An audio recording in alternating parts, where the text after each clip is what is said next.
Finding great advisors is hard as it is, but what we're hearing most from firms is that keeping them and developing them into long-term partners is even harder. And a lot of the traditional models, that's changed. It's now not only about compensation, but it's about mentorship, it's about changing expectations, and really what that next generation wants. So today we're going to unpack what's working, what's not, and how firms are adapting. For those who have joined some of our previous sessions, thank you. We've had some great conversations on storytelling, succession planning, building stronger client relationships. If you've missed any of those, we'll make sure you have a link to that afterwards, and you can always catch the recordings. For today, we're going to keep this practical and experience-based. John is going to walk us through where to find young talent and how to mentor and compensate. Shawn's going to talk us through how they're approaching mentorship, coaching, and compensation within ACIVDA, and really what next-gen advisors are looking for. Now, John, I've known for over a decade now. He was a director with the old Freedom 55 channel, and he spent a lot of his time not only identifying talent, but actually coaching advisors early in their careers and helping them build successful practices. He even coached my associate, Eileen, and he was around when I first got recruited. He's also just got a big heart, and those who have been mentored by him have nothing but great things to say. So thanks for being with us, John. Then we're going to bring on Shawn Todd, and Shawn has built a very successful practice. He's been very intentional about developing advisors within his firm, ACIVDA. He's an advisor I admire and have great respect for, so very much looking forward to hearing his perspective on how that translates into a modern firm today. So, John, maybe a good place to start. When you were recruiting and coaching advisors, what were you actually looking for, and what separated the ones who ultimately succeeded from the ones who didn't? That's a good question, Brandon, because a lot of different things will be working with new advisors. But then part of the process we had at Freedom was actually like first one's like a dating event, introduce them to career, show them around the office, introduce them to people. The next is start entering a business plan, how compensation works, and so on. So along the way, traditional job, you might interview one person, maybe two people. In our world, they're interviewing with myself, with one of a couple of advisors, with our regional director, managing director, office manager, and other people, though. So it was a whole process, though. So ultimately, we want someone with a good whole head on their shoulders. If they had an athletic background or competitive background, that was also even better because athletes and sports and business and financial planning kind of go hand in hand. And you'll see from time to time, a lot of pro athletes actually become advisors. So ultimately, someone who answered, and this is making me so old now, Monster, I mean, that's not even around anymore, but someone who applied on a Monster resume is probably not the best person, though, but it's usually introduced by someone high quality to us. And that's where we usually found a lot of our best people. Just like our best clients come from our existing clients. Why don't you run us through a bit of your background, and then I know you've got some slides to run us through. Perfect. Yes, I'm born in Vancouver, raised North Delta. I went to Simon Fraser, which is a great school for Brandon Chapman and Greg Taylor, another good friend of ours. So I finished the Bachelor of Arts Economics. As I finished the degree at SFU, I was looking for a financial service background. And in the old world, there was a stock brokerage world, there was a bank world, there's an insurance world. Now it's either basically banks and brokerages and then the insurance, when the insurance companies are big investment players now. So yeah, I started in October 01, fully licensed. October 15th actually is my anniversary date. And then I spent the first 6 years or so as an advisor building my business.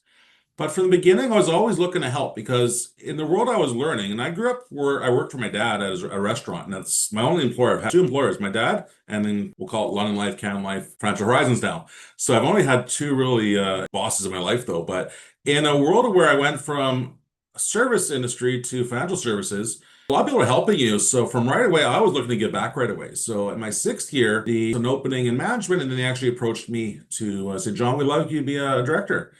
And I thought about it. Then one of the other senior managers, he goes, John, I hear you can become a director. I goes, I'm sure. Can I do it? He puts his hand on my shoulder. He goes, you can do it. And that was a huge belief in me. So I spent next 15 years or so as a director at Freedom, at Broadway and Granville. We were introduced to many people. We hired and selected. We mentored. We trained a lot of people.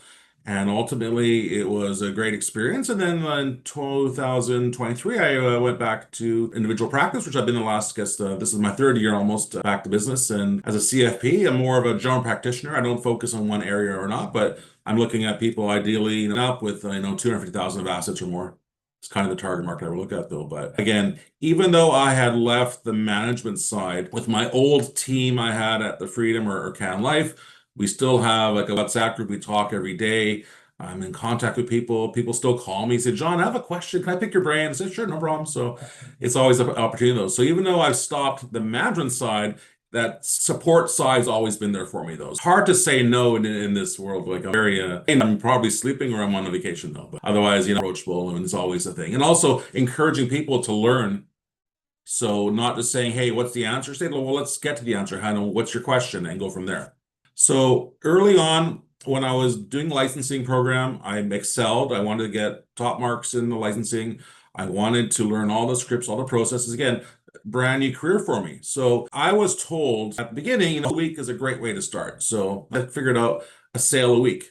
But then the business actually got easier for me. Like, oh, this is easy. You know what? You don't need to work too hard in this business because I had the gate, like, oh, easy. Why not? Then you start getting lazy though. Like, you know what? I can do a sale a week. I could find one on Thursday afternoon if I have to. But why go to work at 8 o'clock? Let's go banker's hours. Or someone told me T to 10 to 2, which I didn't do that one though. But it was like, oh, if it comes easy to you. And for a lot of advisors in the first year, they have a natural market, like already who want to sit down with them or on a Zoom or talk to them. It can be easy, but you got to realize that you just can't just expect to show up at like and say, I'm going to play the game tonight. If you don't go do practice and prepare, you're not going to be really good in this career. So at some point, I woke up, you know what, this is not fun. I'm being lazy. Let's go back. Sales slowed, and now it's like every 2 weeks. And the old days, there actually was a bin at the front of at the office. You had to put your paperwork in there. It wasn't DocuSign and T form. It was actually you go and see the people, and there was no Zoom back then. So when I realized, you know what, I'm not giving paper at the front as much as I used to, back to reality. Let's get back to the fundamentals, your calls, set up your appointments, do the prep time, do the training those. So sooner or later, I got back to being pretty dominant again. So again, you got to fall in your butt sometimes, but ideally you got to realize also with having partners around you, if they sense you're faltering, you got to ask them, hey, if I'm ever falling, pick me up or help me. And that's a two-way street. That as a team, you gotta make sure, hey, you know what, you're not, it looks like you're having some struggle. How can we help you? So again, a reset's very important to many things in life. Fundamentals at work, I think for new advisors, dress up, show up. That's a Bruce Etherington line. And he would say also, get up, dress up, show up, see the people. So if your job is to be a financial advisor, and let's say you're in the office every day, get up early, shower, have your breakfast, go to do your workout in the morning, drop the kids off, dress up, look well, and show up. The big thing also was tracking our numbers. So on a weekly basis, what are you doing? So if your objective is to have so many meetings a week, well, how many calls I got to make? If I want to have so many referrals a week, how many times am I asking? Or how many times do I want to make a couple transactions or a volume per month? How many people do I have to see? So ultimately, and then a couple slides over, we'll look at kind of a week. But for myself, tracking the numbers is huge. Because at the beginning, they said, here's your called compass, we used to call it, an activity tracker. And it was tedious because you have to enter your numbers in. But then of the week, you say, well, I didn't see anybody this week. And the manager's like, well, you didn't call anybody. He goes, yeah, I didn't call anybody. Or how come you had 12 meetings last week? Because I made 2 weeks of lots of calls, made a lot of meetings, and I didn't call anybody after that. So you got to balance your time though. But over time, when I started off the gate really well, I was doing great numbers, and I slowed down and I got back to being up again. One point was, I think in 03, it was a reset, and I'm thinking, no, I didn't make many sales during a time period. I got the activity level so high, I started booking meetings 2 weeks in advance. And this is the old days where you're like a pre-letter out to a client. I'll be seeing you in 2 weeks of this day. So I found for myself, if I'm booking a few weeks out in advance, it was a very huge aspect. Remember, the old days, it's you have a note on the fridge, John coming over after the kids have hockey and so on, or it's going to be a group call on 3 o'clock on a Wednesday. So it's a different world back then. And luckily for us, we've adapted. We have use Microsoft Bookings. I use email. I use the calendars. It's a little easier. The biggest wow moment for me was this though. And this is where I can come back to that. If you said, well, if you had a great week and you want to reward yourself, Friday at 2 o'clock, let's see your scorecard. And this scorecard I used for myself, I used for people that I worked and trained with, I use people in talking, and I use all the time. And this basically is, and it's a mental note, but you got to say it to yourself. Or if you have a study group of advisors in your office, ask them this. Did I have meetings this week? Did I have ideally 6, 8, 10 meetings this week? Did I have those meetings? And those can be introduction meetings, they could be recommendation meetings, be fact find meetings, whatever. But as long as you have meetings, did I have meetings? If I say, yeah, fine. Did I have sales this week? Yeah, I did actually. I saw 8 people. I had a couple transactions, and If you're doing more full planning, let's say you're doing insurance for husband and wife or two partners, and you sold them some critical illness and maybe a little RESP for the kid, all of a sudden you have 5 sales out of like, well, but did I have sales? Yeah, I did have sales. Okay, great. Did I generate referrals?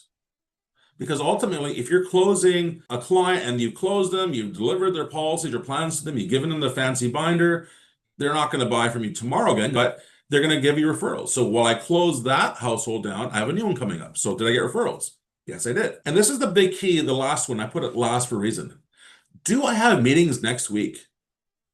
Because overall, you're busy, but you'll see in the schedule in a few slides here, yeah, I have meetings next week. I know I actually have 6 meetings next week, which means maybe I should do some more work on recalls though. But if I found that I was yes to all 4 of those things, I've earned the right at 2 o'clock on a Friday. You know what? Let's go golfing. Let's go shopping. Let's go to the spa. Let's drive to Whistler. Let's go down, go have some fun. And that for me was always a mental note because I always had typically yes to all 4 things. And I was averaging probably 90 transactions a year, almost like every year, just as a sole practitioner, just working on my own basically. So I think that works for me. Basically, you have to have that mental checkup on your own. If you're doing the job, you're doing great, you've earned that right. And if you haven't on the Friday, so you know what? No, I didn't have many meetings this week. I haven't had a transaction in a few weeks. I got one referral. It doesn't seem too strong though. The old adage was 10-3-1. You call 10 people, 3 of them will say yes to meeting and 1 will transact. So my goal was that people say, you know what? It's 2 o'clock, call 10 more people. So in an hour and a half, you call 10 people. And one of the fellows I worked with who never take no on the phone, he's a great cold caller as well, actually, would actually, you know, I made 10 calls, I actually got 5 meetings. And then I ended up closing a group a couple weeks later. So you have to look at it yourself is if I'm closing down for the week, did I do well? And for me, that was really always has worked for me and still to this day, my mental note is, did it work for you? Now, if you're looking to attract advisors, you have to have a good framework where to hire them though. But ultimately, we cannot hire everybody. One time I had a person come in the office, they were not happy with their life. So you know what? I'm working sales at the brick. It's not the life I want. And I got a wife and I have a child, I got a mortgage, all these things. And I want to try. And we went through the process and our metrics said, you know what? We like you, but I don't think you'd be good for the career. So a lot of times we would say no to people because we'd have to have someone who'd have to hit all the metrics though. Ultimately, how you present yourself, part of it is the metrics we use in scoring. Part of it is also gut feeling. Now, with the Freedom Channel, when we were hiring somebody, so we were expected to grow. I think our region was growing about +10 or +12 a year, which meant that if we were hiring X, we had 12, and people leave ultimately at attrition. You know, we're still growing, which a lot of regions, why they weren't as strong as our region out in Vancouver, because they were not growing or they were growing negatively. So we were always growing as we were training people. But the adage is if we were to hire somebody, we're basically asking the London Life, Canada Life at the time we're invoicing them for $64,000 because that's what it would cost over 4 years to train and mentor a new advisor. So part of the thing we look at is if that was your own money and not a corporate dollar to spend, would you actually pay out of your own pocket to hire this person? So that's where it comes down to because some could present themselves very, very well, but at the end of the day, you know what? They have bad credit. Well, we can't hire you. It doesn't have much to market. Well, ultimately, not everyone can be an advisor, though, but it takes many tangibles to become an advisor. If we had our first meeting with an advisor and we liked them, it's an old Johnny Carson technique where he'd have comedians like Drew Carey, Jerry Seinfeld, anybody. If he liked you, you'd finish your little 3 minutes of stand up. Johnny would actually go like this. He'd finger you. He'd say, hey, come on over. And that was the calling card. As a stand-up comedian, you made it. In our world, when we had our first interview, like, he's a good guy. You know, we met him at the SFU. He came highly referred to us. Hey, Brian, before you leave, do you have a few? Yeah, office and introduce some people. So in the management office there, you know, managers always roll side by side. So, hey, Reed or Andy, this is Brandon. Hey, great to meet you. Hey, Zumi, this is Brandon. Great to meet you. So ultimately, it worked well that if we believed in you, we're going to take you around the office. Because guess what? An advisor goes to me, hey, how'd that person last week? Brandon goes, yeah, good. He looked good. Great. He's coming in next week. He already did his business plan. I want you to sit down with him. So ultimately, we got to be proud for them. So what it comes down to is, would you buy from them? So if we like somebody, we're invoicing basically the company all this money, or we pay it ourselves ultimately there, but we were proud of them. Another one thing is here. Would I have you over for dinner?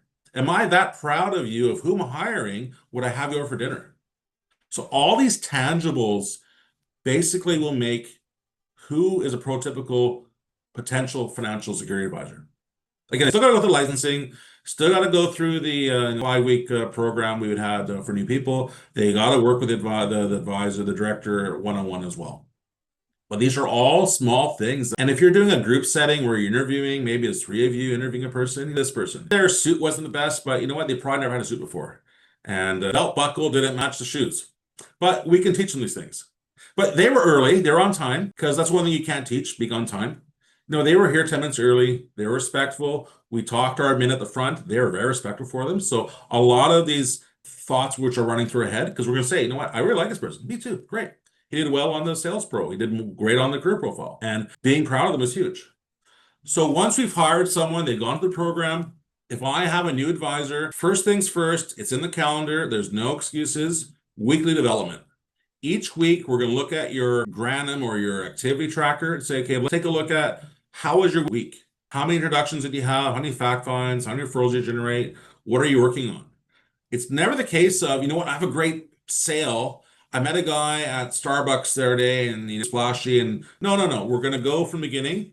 We're going to do your development first. What working, what's not ticking. A case prep meeting is different than weekly development. We're not going to throw everything on the side just because you have a potential whopper. No, you got to train first.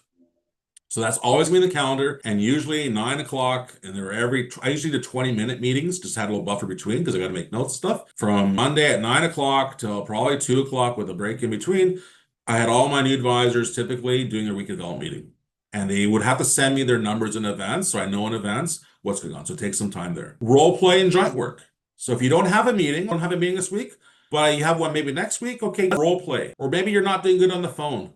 Let's role play telephone calls. Let's role play a meeting. Let's role play even text. Obviously, it's a different world today using Facebook and Instagram and LinkedIn, but let's role play your messages. Joint work. So again, we expected our new people to bring us to at least 9 different cases. No, I'm not there to make the sale. I'm there to support new advisors. So the new advisor is going to lead the meeting. I'm there as a reference tool. If the prospect has a question, maybe you can answer it. Well, guess what? Well, John's here as my senior associate. He's here to help. And much like at a restaurant where you might see a brand new server, typically they're shadowing a senior person. Or you might see someone at, let's say, a Safeway. I was there at Safeway the other day, there was a trainee. They had a manager close to them. So joint work's really important, though, because ultimately at the beginning, the new advisor and the manager or mentor have to work really hand in hand together. And what's interesting after that was good. They get well. They start making money. John, I'm looking for an accountant. I made really good money. I want to incorporate. I need a legal associate. You know what? I'm looking to buy myself this new car. Why don't you come with me with a test drive? John, you know, I like tennis. I want to go to the tennis club. I know another fellow is a member. Can you come with me? So I'm getting married. You know what? We've had people where they had the kids. We show up at the hospital with them. We had people once. One of the girls, she was in a major car accident. Her friend actually passed away.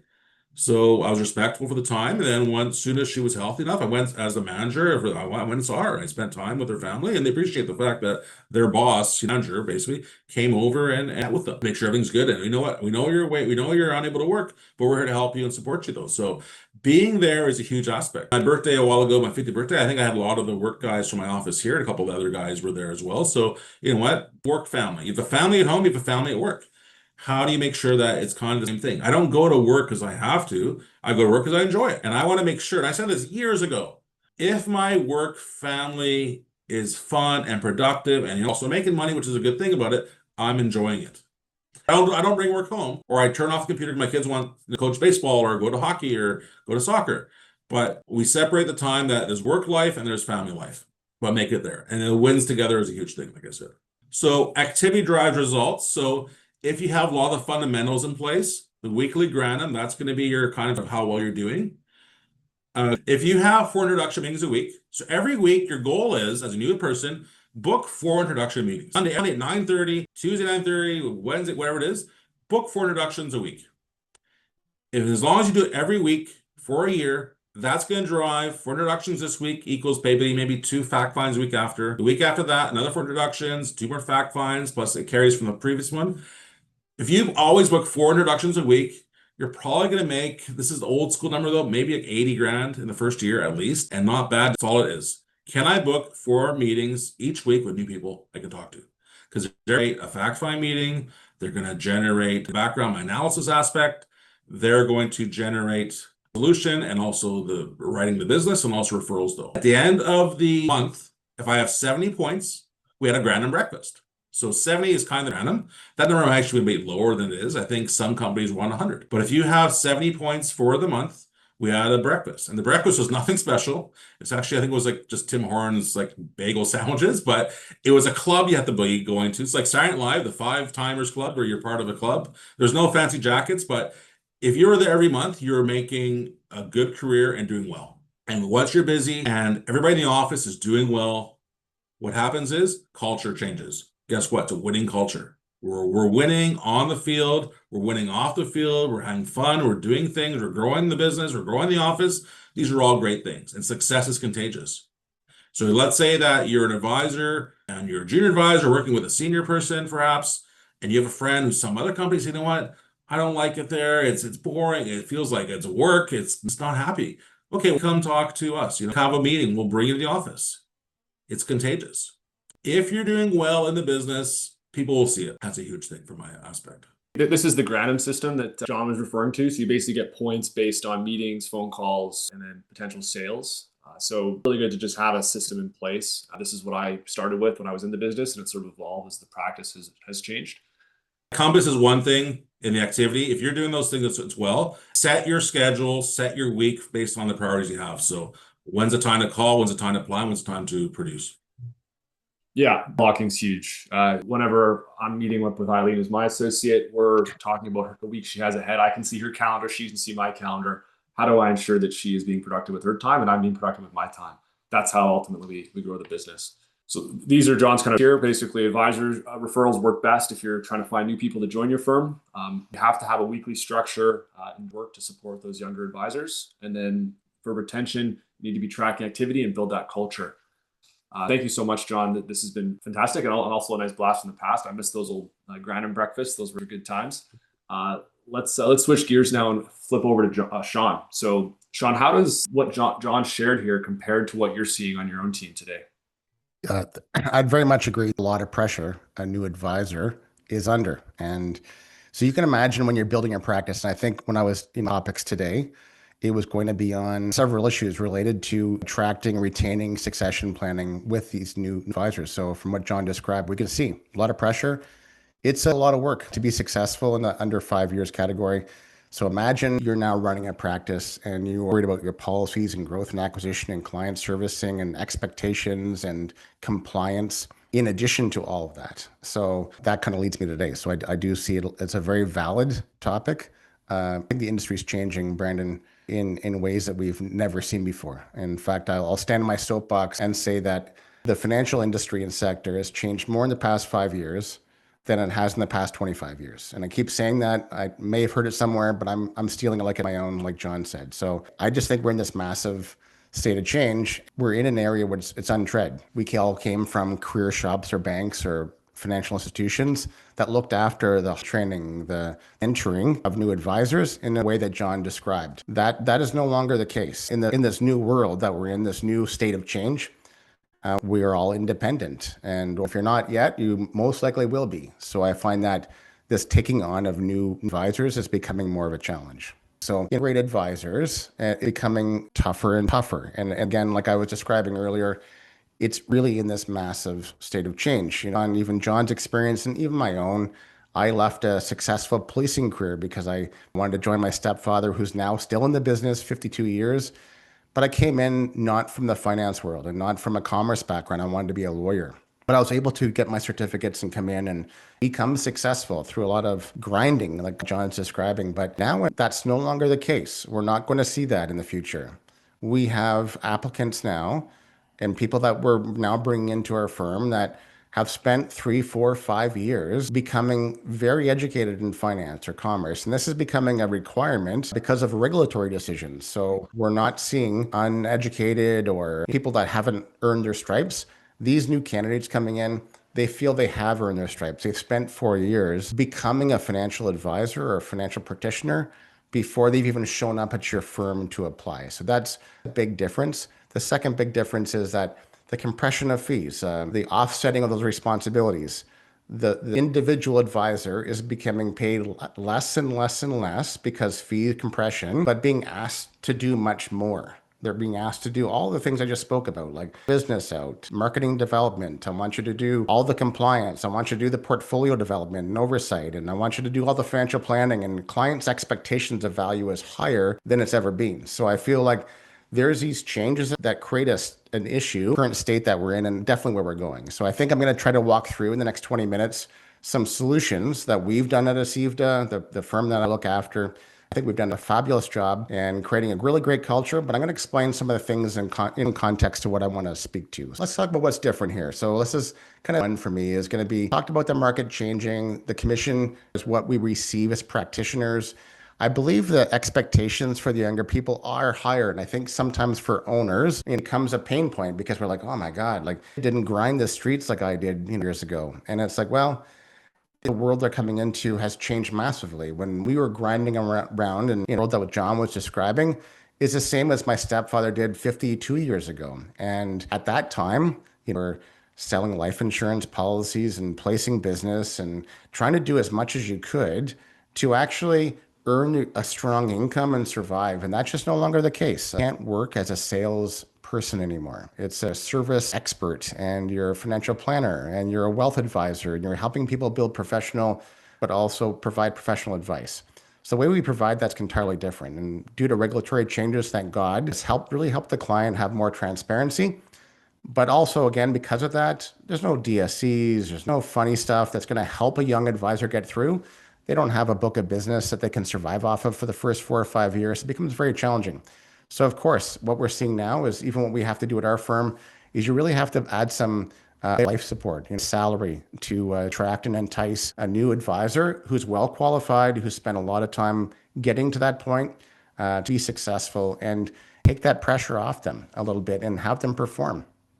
So again, it can make a lot of people nervous. So when I'm talking to other owners about this, there could be a lot of rejection. And I think the difference has to become, or what it starts to have to happen, is looking at your business as a business and not just as a place you sell products. And I think there's a massive difference. And I think that the more an owner can come around and see their actual business entity as a place where clients have great experiences and you provide great help and support, as opposed to just a transactional place, this starts to change the culture of what you're actually building. And it actually is going to attract the kind of candidates that you really want to see, because the more you build that out, the more of the right people show up. And I say that only because I feel like we've been very successful in attracting a really strong team of people at our firm.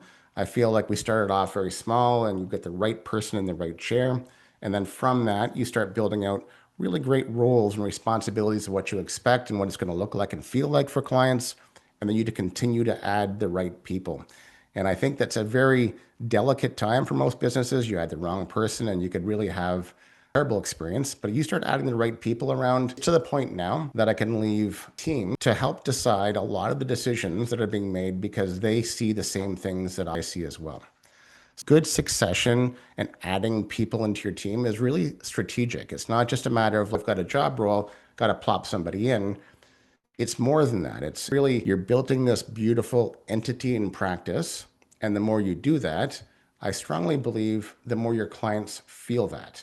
And then that your brand, your logo, your colors, the way your clients interact with you is not just, again, a transaction. It becomes a process of trust. It's not just you or that particular advisor, it's your whole team of people. And again, that's come back to this and why that's really important, because I think in order for us to solve the issue about, well, how do I get that new advisor to stay, or how do I attract that new advisor to my firm? This is the theme that we really need to tackle. So culture first. So I think a really important feature here is just getting the culture right. And when I talk about culture sometimes, and this is a topic that I do like to speak about because I think practice management is extremely important. And I'll give you 2 segues here. I came across a practice management book in my first 5 years, and I've read it no less than a dozen times. I'd highly recommend it. It's Practice Made Perfect, and it's written by Mark Tiberghien. It's a fantastic book. If you've not read it, I highly recommend for any entrepreneur or business owner in the financial business This would be a very first stop. Read that, understand it, because it's going to start changing your mindset on how to run your practice and why that's important. The second one is on the topic that we're talking about today is G2 Advisors. It's called G2 by Philip Powley, and they both actually were co-working together in the consulting business, wealth management. So I think those are two great books. So let's talk about this changing of culture. So all the financial practice 1.0 was what my stepfather Brian did for the last 52 years. It's going back to day one, where you just went out and you were a producer. You tried to learn the art of selling. It was important. It was like the busier you are, the more successful you'll be. And if you do all that really well, you're going to make a bucket load of money and you'll be really successful and you're going to be a producer. Fantastic. You're going to attend conferences and win trips and awards. Perfect. But try to do that 2 or 3 times or try to run a practice like that. It becomes very difficult. So there's no diss to that type of legacy. It just becomes problematic when you're trying to build out, how do you build out 3, 4, or 5 of these same type of individuals? So fast forward later, let's go back about 10 or 15 years and we'll come up with what's called Financial Practice 2.0.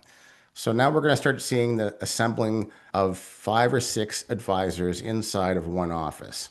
And they're going to run their practice, but they're going to run it like what I would call silos, where they're really 5 or 6 individual advisors running 5 or 6 individual businesses within one construct where there might be a brand that someone calls into, but at no point does advisor 1 deal with or work with advisor 3's clients, and advisor 2 definitely does not know advisor 4's clients and never will. And there's no sharing of any information, intellectual knowledge from each other advisors. Some advisors might be stronger in trusts. Some advisors might be stronger in insurance. Some advisors might be better in wealth management. And there's no sharing of that information that's unique to each individual inside their own silo. And once it's all done, the party's over. So now what I would like to really emphasize is this kind of financial practice 3.0, where we have ensemble practice, where we have everyone inside the firm working with one strong vision. We have a vision of having exceptional and amazing client experience. And we're also trying to run the business like a business, which means that as a CEO or a partner, your one job is not to just do everything that John just spoke. That's what a successful advisor would do. But your job as a business owner is to create a 10 to 15% profit margin year after year. That's your job as a shareholder. So it's really wrapping your head around that. What would you do differently? What resources would you employ? How would you employ them? How would you work together tactfully so that you could create a better profit margin, not eat what you kill? You're not going to earn $100 and keep 90. In an ensemble financial practice 3.0, you're going to keep less of the dollars, but your revenue will increase because you'll become more profitable and you'll work better together. So that's what I'm trying to get at. So culture becomes the glue. So candidates that we look at and the ones that are successful here just because they're here for the money. I'm often hear business owners asking the same questions we are today. Well, what are you paying them and how do you attract them? And I think one of the biggest attractions is going to be to ensure that you have a mission, vision, and value proposition. And I know most people have heard those and you might even sketch that down at one point. But if I was to ask you, does your staff know what they are? How often is it brought up? Do they understand what your firm is going to look like in 5 years' time? You might understand it because you think about it all the time, but your staff may not. So if your staff doesn't have a good, clear idea of what your mission statement is, which is a reminder of why we exist today, and so this is the promise that you're actually going to make to your clients.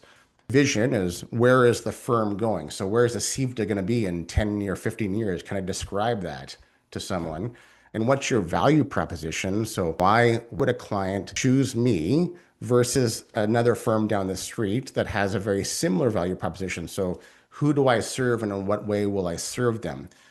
Those messages have to be super clear because I feel like there's ambiguity. This is when people will leave because they'll believe you were something before, and maybe you were the same thing the whole time. You just didn't describe it well, but they'll be with you for 5 or 6 months or 2 years, but then leave because it doesn't line up with what they thought you were. So you need to get that mission, vision, value proposition super clear. And that also relates to your clients. You need to be able to relate to your clients what you do and how you do it and why it's going to look a certain way, but to your team as well. And if you do that exceptionally well, guess what? You're going to attract the right people. We have no shortage of people. I think we've done a very strong job at painting that picture. We just finished our last round of applications. We had over 600 qualified applications for an operations role, and probably the top 20 we could have hired without an interview. Still trying to weed through all the candidates to find that right personality. But just on qualifications and experience alone, we've got exceptional people, and they line up with our values. A hiring point, you might have a question on this, is where are we finding these candidates? We find our candidates a couple different areas. So when we're looking for operation roles, we find most successful people come from the Indeed side, and we do spend money on advertising on the Indeed to push us the qualified candidates. We had, like I said, 600 for that operations role. On our associate advisor role, we just recently advertised for within the past year. We hired a CFA candidate level 3, who's also in the portfolio team right now and is wanting to be senior advisor at one point, but right now working as a junior associate to us. Also sits on the financial planning team with us. But they came in, there was 400 applications on LinkedIn. So we found LinkedIn is a very great place to be hiring advisors and associate advisors. So again, I feel like if you do a good job with the description, the right candidates will follow. And I think that's an important element and something you should really be considering. So the next segment, I'll move into kind of in the five-step playbook. So I think when people come to our firm and what they're really wanting from us is just good leadership and clarity. So ambiguity really kills and crushes someone's soul. And I think for us, especially when you're a successful advisor and moved higher up in your firm or you're running your firm, lots of accolades and lots of trips and awards. And I think for someone who's really hustling and wanting to be successful, they want to emulate you and they want to understand you're successful and learn from you. So even the people that have recently been hired here, they were very clear with that. That's what they wanted from me. So I need to make sure that I don't fail them on that because they've been clear. This is what I was looking for. I'm looking to spend some time and learn from you. So I really have to purposefully put time in the calendar to spend time to mentor and to spend time answering questions and to give them the guidance that John was kind of earlier in his time and make sure they understand these learning curves, that these life lessons, like even taking the time to talk about your own failures. I was in my first few years as an advisor, it was very tough. I'd left a policing career where I was over $120,000. This is back 22 years ago. And I got into a profession that in the first couple of years, I was earning $15,000, $20,000, $30,000, very lumpy income, even though I was working harder than I've ever had. So just being able to talk about those challenges and how it hurt and how it felt. And I went through a divorce, and to talk about the realistic side of that equation. And then because it's easy to talk about the successes, but also talk about how you get through the hard times.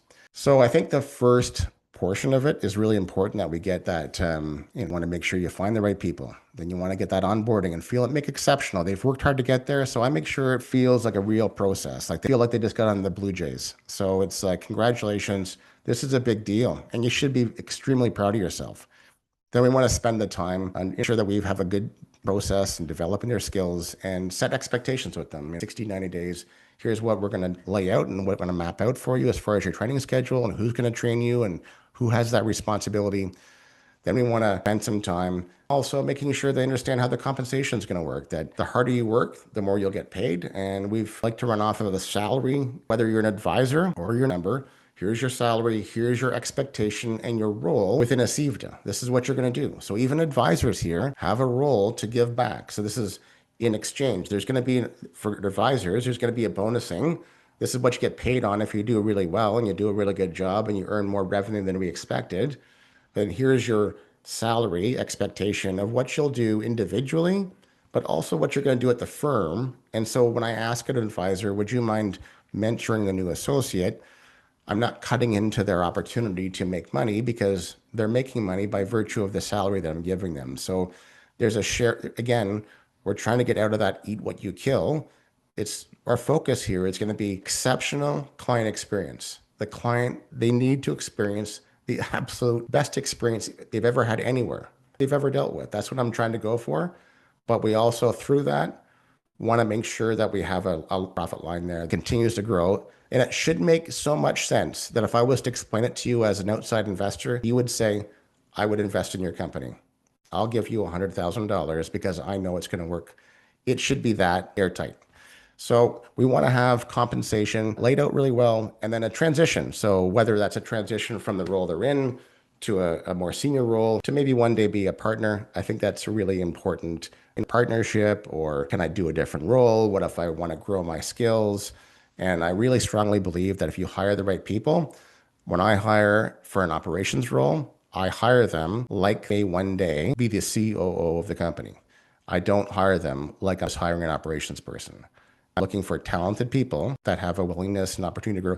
They may never change and they may say in 5 years, no, I don't really want to. I just want to stay with the job I'm doing. I love it. I never box someone into a box. I really try to design this track with adding new advisors with definitely align your budget for that. It's important to make sure you spend time with mentoring and making sure you explain how expensive it is. You need to make sure you invest into your business. And we want to make sure that we give back. So I make sure we have a healthy bonusing system that we provide our employees and our advisors. And I make sure it's enough to make sure that people feel very appreciated. Have nice benchmarks, gifting for different periods of time with our company. And I make sure people feel very appreciative of the time in their career here. So we have 1, 5, 10, 15, 20-year milestones. One of the years we actually give a trip away. So I think that's just important to see that they're very valued and we want to reward them. Here's some do's and don'ts, but I do have top 10 things to do and top things not to do. I'll forward those along to Brandon for you. But I do believe that you want to be very heavy on making sure your values are aligned with anyone you bring in, that you take the time to invest in your new people and you track and you spend the time tracking what they're doing. You don't want to be working in the silos that I was explaining. And you certainly don't want to have ambiguity and have an employee who is hired with you and just never knows what the next 2 or 3 years is going to look like. I have an open door policy. I've already had people reach out recently when I put this up on the internet to ask for time. I'd be more than happy to answer any questions offline with anyone who wants to spend time talking about their firm or the growth or emergency transition planning or adding an employee. Happy to do so. Really happy to share this today, and I appreciate your time, Brandon and John, and thank you so much for allowing me to share some of this. Thank you so much for keeping it real with us. All the efforts that you put into sharing what's working at Acivda helps us all get better. That's the only way that we will evolve, because although the traditional recruiting model worked and helped us get to where we are, that isn't around anymore. And so as firms, we need to set the values, provide the recognition programs for young advisors, and then that's going to allow us to continue to grow, because the future will belong to us if we put in the work. Let's shift gears over to Q&A. One question that has been queued up is, how do you now choose your product providers now that we're not getting the same level of support that we once were? That's a great question. So usually it's going to be what's best for my client. What's the best performing solution? Whether we could be talking about wealth, we could be talking about wealth investments, or we could be talking about insurance. But it's going to be what's best for my client as far as the recommendations I provide in the financial plan, what's performing best for them relative to whatever solution I'm providing. But the third piece, which is very strong, is which company to me and their outside person, that's contact, does the best job of communication getting back to me, because there's no sense having a company or a service or a provider who only does the first two and is terrible at letting us know there's an issue with their system, communication. If a client was to reach me and say, I've got a problem here, can you get me some help? And I reach out to that third party company and they're terrible at that, well, right away, that's a no. So it's got to be 3 for 3, and that puts you into the running. So after that, if you're in the running with 3 for 3, it's going to end up being best product, best performance, best for my client. I think Shawn answered it pretty well, but again, what's best for the client? The insurance side, are they very healthy or are they not as healthy? There's a lot of different products in the marketplace though, but typically I have like companies in my go-to, and again, the wholesaler is huge. The call center, how's your call center? How's the service aspect? Because if I'm on vacation, the client needs to have a disability claim or a life claim, and we want to make sure something that's easy to deal with. Agreed. And historically, our life was kind of simplified because there was a narrower product shelf that we had access to. So in our firm, I've been trying to up-level Eileen's ability to understand how different carriers work and how that fits in.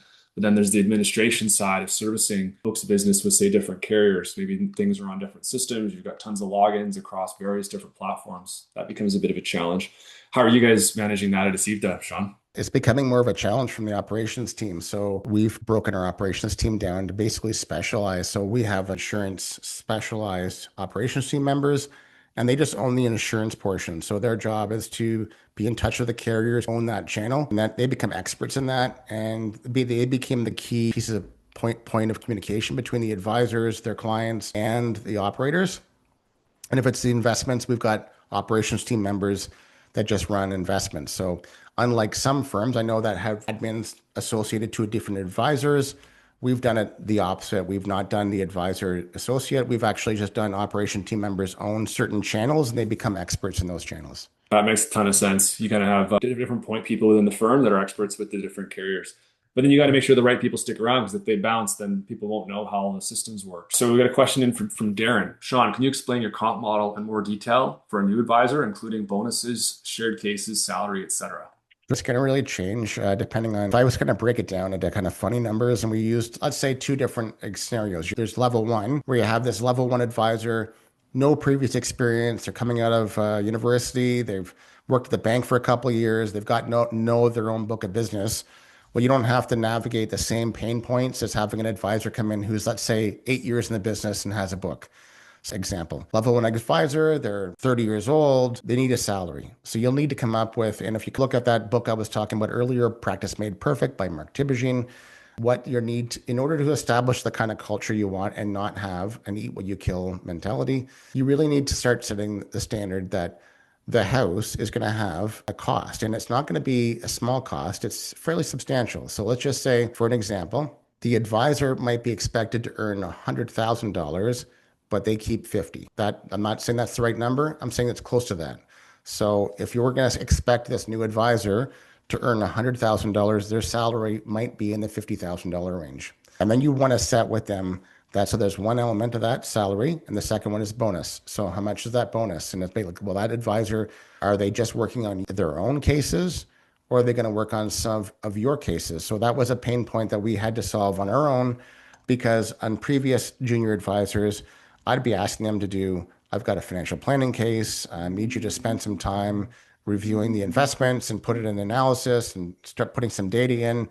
And I'll be working on this case with them. So of course, my work is preventing them from actually doing some of their own work. And we could see from John's discussion how difficult it is for them to actually earn money. So then I would just pay them. So my deal sometimes is to pay them 2 to 4% of the revenue that I earn from my cases in that quarter. Just to say, I'm not going to keep track of which cases, but the harder you work with me, the more money you're going to earn as a bonus. So if I earn X amount of dollars in a quarter, they get paid a bonus from that. That way they just know that if my time is off my own stuff and I'm working for another advisor, I'm actually getting compensated and I'm getting a kickback here for really helping them be successful.